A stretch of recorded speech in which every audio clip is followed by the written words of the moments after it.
Getaran terdengar dari dalam laci. Saat dibuka dengan terburu-buru, bola komunikasi sedang bergetar hebat. Aku sudah sampai. Itu adalah Duk Ekskra. Sudah sampai. Padahal baru beberapa hari sejak dia pergi. Meski menggunakan sihir, perjalanannya terlalu cepat. Apa urusan di sana benar-benar menumpuk? Dia pasti bergerak tanpa istirahat. Syukurlah Anda sampai dengan selamat. Ya, apa Anda sempat tidur selama perjalanan? Pertanyaan Camilla yang bercampur helaan napas dibalas dengan suara tawa kecil di seberang. Apa kamu sedang mengkhawatirkanku? Aku tutup ya. Saat aku berangkat, katanya anak itu juga berangkat ke tempatmu. Anak itu? Tiba-tiba bicara apa sih? Jika ada sesuatu yang perlu diurus, katakan saja padanya. Dia sangat ahli dalam menyelesaikan pekerjaan. Siapa orang yang Anda maksud? Kamu juga bisa mengatakannya langsung padaku.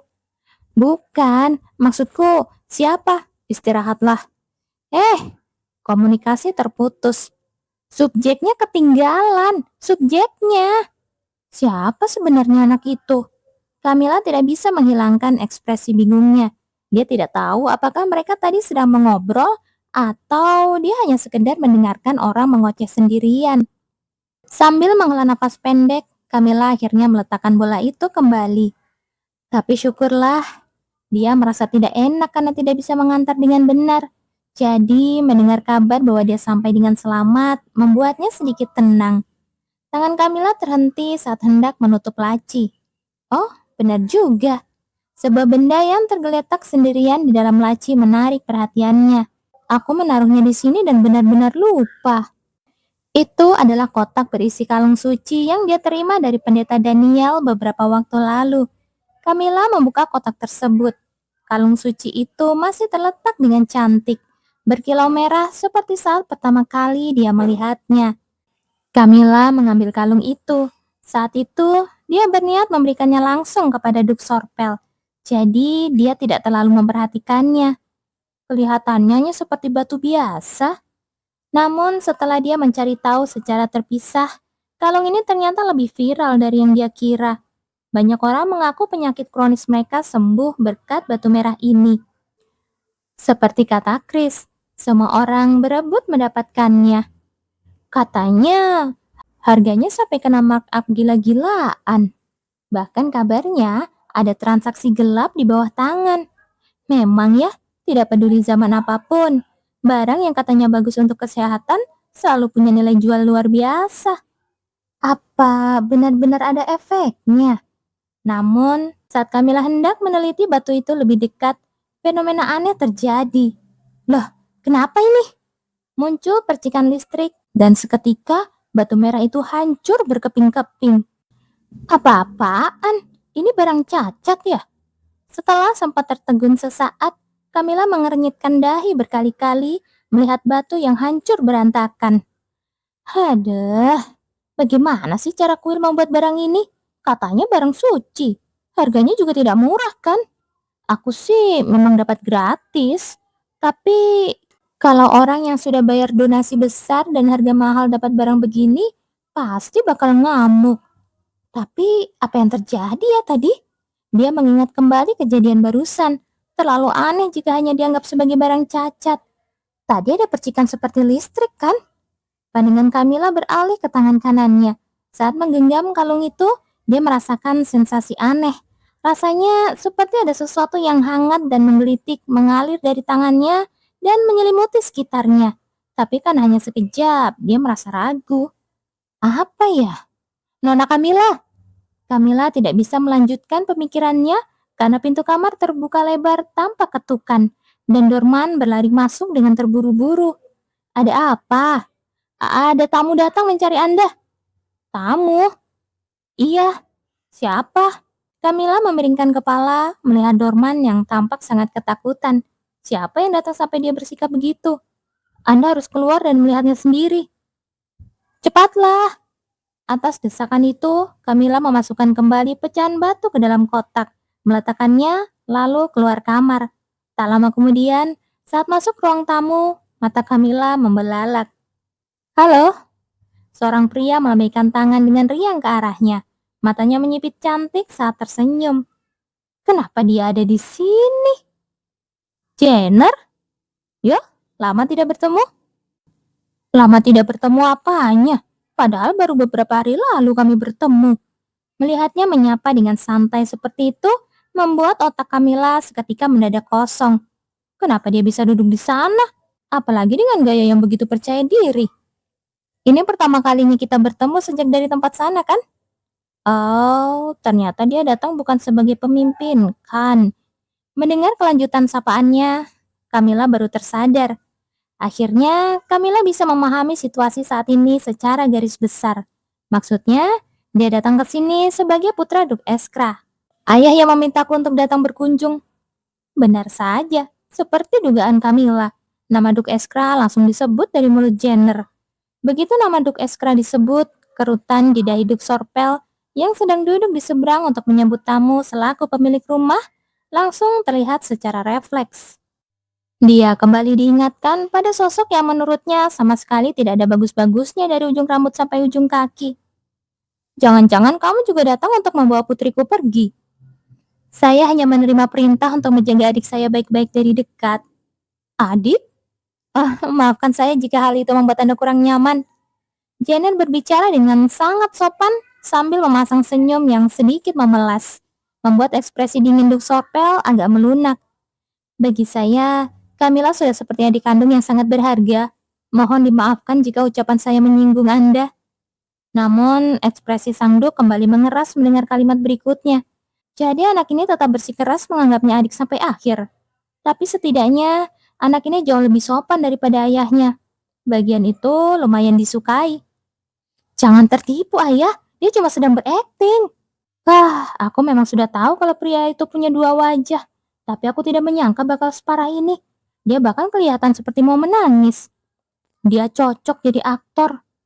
Melihat Jenner yang memasang ekspresi paling suci di dunia, Camilla hanya bisa menggeleng-gelengkan kepalanya. Jadi kamu berniat untuk tinggal di sini? Apakah tidak boleh jika saya berada di dekat adik saya? Jenner kembali memasang wajah memelas. Baru saja si brengsek yang satu pergi, sekarang malah datang lagi. Semua orang yang ada di sana tahu persis siapa si brengsek yang dimaksud. Setelah berdecak pendek, Duk Sorpel langsung bangkit dari duduknya. Dia menatap kepala pelayan Luffy yang berdiri siaga di sampingnya, lalu memberikan perintah singkat. Siapkan kamar untuknya. Baik, Tuan. Meskipun tidak suka, Duk Sorpel tidak bisa mengusirnya begitu saja tanpa alasan. Bagaimanapun, dia adalah tamu yang datang menemui Camilla. Setidaknya kamu masih lebih baik daripada ayahmu. Ayah, jangan sampai tertipu olehnya. Terima kasih banyak. Jenner yang ikut bangkit dari duduknya tetap menjaga kesopanan hingga akhir. Dia membungkuk dalam-dalam sambil mengulas senyum cerah. Mohon tunggu sebentar di sini. Saya akan segera menyiapkan kamar yang akan Anda tempati. Tolong ya. Kepala pelayan Luffy pun segera meninggalkan ruang tamu.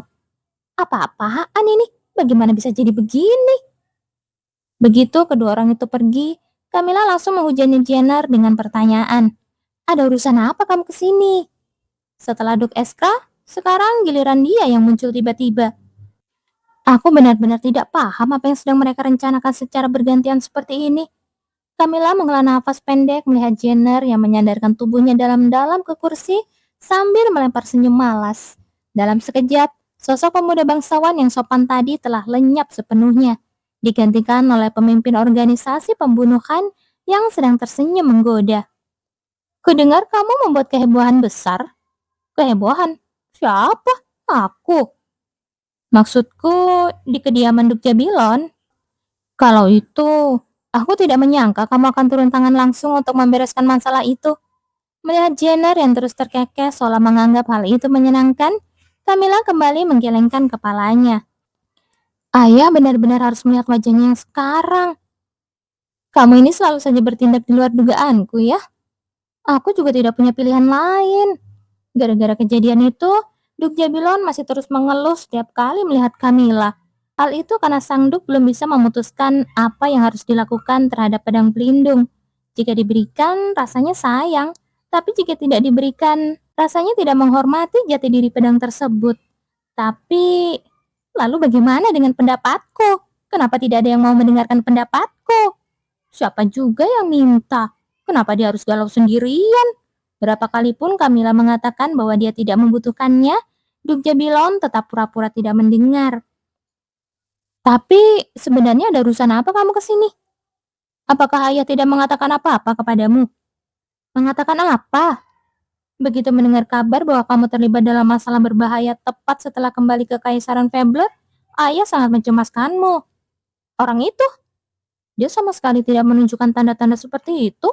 Selama berada di sini, dia bahkan tidak pernah sekalipun menyinggung soal masalah keluarga Jabilon. Ah, apa karena hal itu ya? Duk Eskra memang pernah terlihat adu mulut kecil dengan Duk Jabilon yang datang ke rumah untuk menemui Duk Sorpel. Sejak awal Duk Jabilon muncul, dia sudah menatapnya dengan pandangan yang sangat tidak bersahabat, hingga akhirnya berujung pada pertengkaran mulut. Apa ada yang ingin Anda sampaikan padaku? Aku hanya penasaran, imbalan apa yang sudah Anda berikan? Imbalan? Seorang anak kecil telah mempertaruhkan nyawanya untuk membantumu. Jadi aku penasaran imbalan apa yang didapatkannya? Jangan-jangan Anda begitu tidak tahu malu hingga langsung berlagak tidak tahu apa-apa setelah masalah selesai. Tidak tahu malu. Untungnya orang-orang di sekitar segera melerai sehingga keributan itu tidak membesar. Saat itu, Kamila sempat melotot kesal kepada ayahnya karena menganggap sang ayah mencari gara-gara tanpa alasan. Tapi, jangan-jangan ayahnya memang terus memikirkan kasus keluarga Jebilon itu. Ayah bilang, beliau baru bisa tenang jika setidaknya ada aku di sisimu.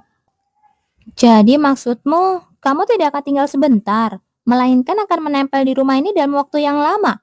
Karena ayah menyuruhku untuk menempel ketat di sisimu. Hah? Mohon bantuannya untuk ke depan ya. Kamila memijat pelipisnya perlahan untuk meredakan kepalanya yang mendadak pening. Sudut bibir Jenner yang terangkat membentuk seringan lebar. Terlihat begitu menyebalkan di matanya. Apa aku tagih biaya penginapan yang sangat mahal saja ya? Lagi pula, kebetulan ada sebuah permintaan tugas yang masuk dari wilayah sini. Repot juga kalau harus terus bolak-balik menggunakan lingkaran sihir. Jadi, ini waktu yang pas. Permintaan tugas. Jika itu tugas yang kamu terima, berarti jangan khawatir. Ini bukan tugas untuk membunuh orang yang tidak bersalah. Artinya, tetap saja kan ada seseorang yang mati. Mendengar pernyataan Kamila, mata Jenner menyipit membentuk lengkungan yang sangat indah. Seseorang memintaku untuk mencari orang jahat dan menghukumnya. Yang penting jangan sampai ketahuan. Kamila menghela nafas pendek. Apa yang dikatakan orang-orang jika mereka tahu pemimpin Khan sedang menginap di kediaman Duk Sorpel? Hari itu juga pasti akan gempar. Kamila hanya bisa berharap dengan tulus agar pria itu tidak membuat masalah besar. Tetap tenang, lalu pulang ke rumahnya sendiri diam-diam. Tapi kalau dipikir-pikir, melihat aktingnya sebagai pemuda bangsawan yang santun beberapa saat lalu, sepertinya dia tidak akan mudah ketahuan. Pada saat itulah datang laporan bahwa kamar yang akan ditempati Jenner telah siap. Lama tidak bertemu denganmu juga. Mendengar sapaan Jenner, Dorman yang sejak tadi berusaha menciut sudut ruangan agar tidak menarik perhatian, langsung tersentak kaget. Bisa bantu bawakan barang-barangku? Siap, Tuan.